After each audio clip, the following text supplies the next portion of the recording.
Shahardan 58.800 dollarga 2 xonali kvartira olgan bo'larmisiz yoki hozir men obzor qiladigan 3 xonali kottejni fikringizni izohlarda yozib qoldiring. Videoni shoshmasdan oxirigacha kuzatsangiz, men sizga to'liq ma'lumotlar bilan obzorni qilib beraman. Xo'p, mana ko'rayotgan bo'lsangiz, bu yerda 3 ta kottej yonma-yon qurilgan. Bundan ikkitasi sotilgan. Egalari gapi bilan har bittasi 70 mingdan sotilgan. Bu joyim 70 mingdan sotuvda turadi. Savdolashib 58.800 ga tushirdik. Xo'p, manzilimizga keladigan bo'lsak, Mirzo Ulug'bek tumani. Orientir TTZ bozoridan 500 metr ichkariga kirganda prezident qarorgohi bor. O'sha qarorgohdan 100 metr ichkariga kirilgan. Bu yerda bitta minus ko'raman, mana shu ko'rayotgan mahalla sal torroq. Xo'p, tashqarida mana mashina qo'yishga sharoitlari ham bor. Lekin ichkarida ham bitta mashinaga joy qoldirgan. Bu joyimiz 0.8 sotikka tushgan, ya'ni 1 sotikdan sal kamroq. Ichkarilarni birgalikda ko'rib chiqamiz. Hop, ichkariga kirganda kichkina koridor. Kirganimizdagi chap qo'limizdagi birinchi xonamiz bu.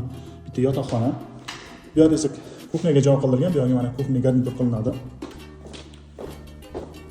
Bu yerdagi joyimiz bu sanuzga joy qoldirilgan. Bu xonamiz esa yana bitta yotoqxona. Yotoqxona yonida, bunisi esa mehmonxona. Kimga qiziqarli bo'lsa, tegada nomerlarimizni qoldiramiz. Telegram kanali bo'lsangiz, aniq lokatsiyalar bilan joylaymiz. To'g'ridan to'g'ri telefon qilib aloqa qilishingiz mumkin bo'ladi.